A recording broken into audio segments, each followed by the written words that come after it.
I am the head coach, but I have 5 assistant coaches, and I have a coach that's assigned to the throwing events, shot put, discus, that kind of stuff, and then I have a sprint and hurdle coach. I have a person who handles the long jump, high jump, triple jump, and what we call the multi-events, which you have heard of as like the decathlon.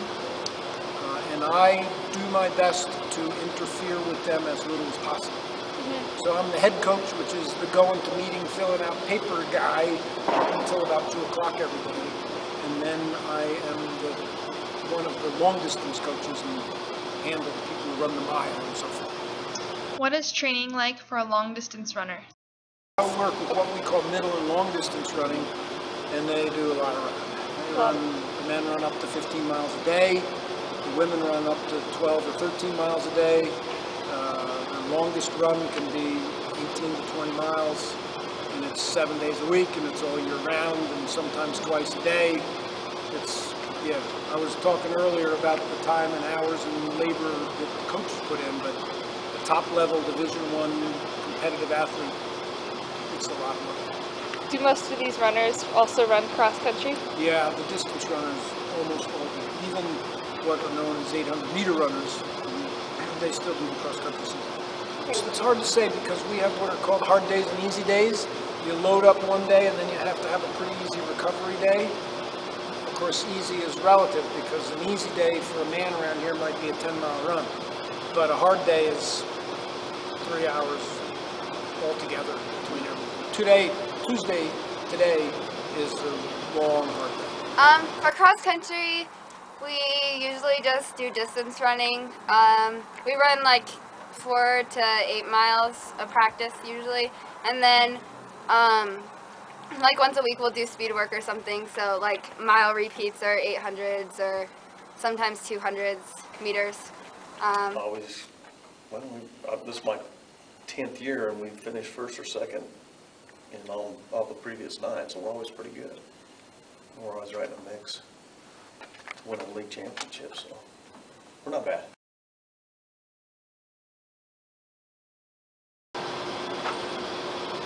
About 43 years. I'm losing track. But I started in 1971, so whatever that is. Years. So for cross-country too? Yeah, about the same for both, yeah. Running when I was like in 5th grade or something, because my grandma had breast cancer, so me and my mom would run the Race for the Cure every year, and that was like the first, I guess, experience I had with like racing. In 7th grade, there was a running club that I did, and I just kind of did that to like stay in shape. Over the summer, like middle school, I did North Jeffco track over the summer, and there were meets for that. But then I got to high school and I did cross country, and then I don't know, and then I decided to do track since I kind of liked cross country. What is it like to be a coach? Well, what is it like to be a college coach? Colleges come in all shapes and sizes, from junior colleges to NAIA schools to Division III, Division II, Division I. We're a Division I, which means sort of the highest level, the most competitive, with 495 pages of rules and lots of boring administrative meetings.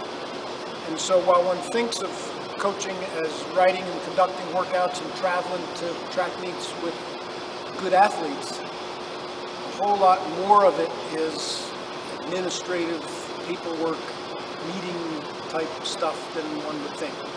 Nevertheless, we have 4 Olympians training here right now. We have multiple NCAA champions training here right now. And so the writing and conducting of workouts part is still there, and it's fun. It's lots of fun. What's it like? I don't know, it's not much different than being a teacher, really. I mean, same type of things, you're teaching the same type of things. You know, sometimes, I mean, they're a lot alike. Teaching and coaching are a great deal alike, so it's not much different. Okay. How much time do you put into coaching? Oh, wow. That's kind of hard to calculate. For example, this Wednesday I'll leave and go to the NCAA Indoor Track Championships, where one guy will run either 6.5 seconds or 6.5 seconds twice. Another guy will run about 8 minutes, and a woman will run 4.5 minutes twice. So that totals about 18 minutes of work, but I'm gone from Wednesday to Sunday, so how do you calculate it? I don't know. It's hundreds of hours. It never ends. And we have either a home meet or an away meet every weekend from now until July, and so it's 7 days a week, probably 70 hours a week. It's a lot. Yeah. Yeah, it's pretty crazy. Me? I coach 3 sports, and we go in the summer, so, I mean, I'm scared to add up the hours, but I mean, if I have to guess, it's probably, you know, a minimum of 3 hours a day, 6 days a week, from August to June. And then that doesn't include the summertime, which we put in about 2 to 3 hours, 5 days a week in the summer. Okay. And What do you think it takes to be a good runner? Let's see, I've answered this question before, and I have said physical talent, the willingness to prepare, durability, to take all the training, and racing courage. And then I think 5th would be all the support stuff, like good coaches and pretty good tracks and shoes and all of those things. But you could have a big talent, but be afraid in races and do poorly, or you could be a big talent and have lots of courage, but be hurt all the time. And so you see, you need all those things. And the person that has a high degree of each of them, and then all the support, they're the ones who succeed. all right. Running's a lot different, I think, than other sports. I mean, 75% of it's discipline of wanting to do it. I mean, you know, a lot of sports, athleticism comes into it. Running's more about determination and discipline than anything. So, if you have those 2 things, you're going to be pretty good. Mm-hmm. I mean, you're going to be in the top 10% of all the runners you find, and athleticism may come in a little bit, but definitely determination and discipline, the 2 most important things. How did you become a track and cross country coach?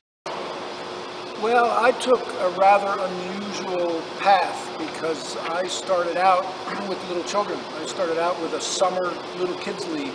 It was a summer job for me when I was 18, but it went from there to kind of a junior Olympic group to becoming a high school coach and a club coach in my hometown. And most people who go into high school coaching sort of get stuck there. It's pretty hard to take the next step, to leave high school coaching and go to collegiate coaching, but I did. A little bit by accident or lucky accident. But anyway, the steps, all of the steps involve being able to pull up roots and move. So young coaches say to me, what do I do to become a college coach? And I say, don't get married and don't get a dog, because you got to be moving all the time. No, in fact, I coached basketball first, and I got to Durango, and the cross-country coach asked me to give him a hand with cross-country and track. So it's just a matter of paying your dues and learning the events. And once you do that, you can go be a head coach. I think I was assistant up there for 4 years before I became a head coach, once I moved back down here. And then Were you ever a runner? Yeah, I ran track in high school, a little bit in college, although I had a circuitous college career academically, and so running was interrupted there. I ran after college for fun, weekend warrior type stuff, but I was never very good. I always say if I came out for my own team, I'd cut me. what were some? In high school, I was what they call a long sprinter, which these days is called the 200 meters and the 400 meters. Back then, it was called the 220 and the 440 because it was all done in yards. In college, I moved up to slightly longer distances, and then in the weekend warrior years, those are mostly road races like 10Ks and 5Ks and marathons. So I've run everything on the track from 100 to off the track. Were you ever a runner? No, Did you run? I never ran. I played baseball, basketball, and football. So I never ran. So I basically learned it, but I don't know. Once you know how to coach one sport, And then the guy I learned under in Durango was, if you look up his record, you'll know why. I mean, he was unbelievable. So I learned from one of the best, if not the best at that time. Okay. What is training like before a meet? Depends on the level of meet. The highest level meets, the most important competitive meets at the end of the season, the training load comes down quite a bit. And it's surprising how little they do in the last couple of days before the NCAA championships or before the Olympic trials. Then it's down 2 or 3 miles. Hi. Hey, I'm Sam. I'm Gigi. And we did Running of the Green. Running of the Green. It's 7K. 4.35 miles. It's in Denver. Yeah, sorry. Okay. My winter sports manager thinks the best thing to eat before a race are energy gels and a nutritious breakfast. After a race, drinks high in protein are good for recovery.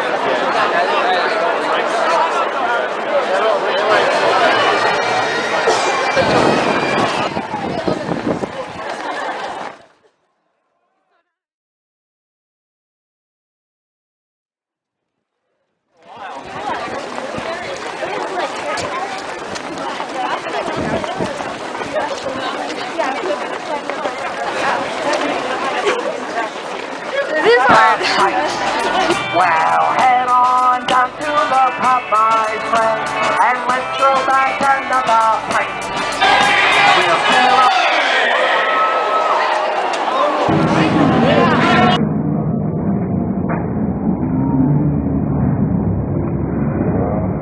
So, have you ever been to this race before? Many times. How many years have you Kind been of like here? at 4-7 and Probably like 12 in a row. oh really? Yeah. Take it with you. Would you estimate, how would you like, how many people would you estimate are here Never heard of it. every year? At least 5,000. 5,000? And what's competitor.com? What is that exactly? Competitor is a event and media company. So we put on the Rock and Roll Marathon and Tri-Rock and Muddy Buddy. And then we put out magazines like Competitor Magazine. And Triathlete, Fellow News, Endurance magazines. And competitor.com is the website that kind of brings it all together online. What are the steps in finding a good pair of running shoes? The goal is to get the person through the gait analysis by the foot shape, flexibility, and aches and pains.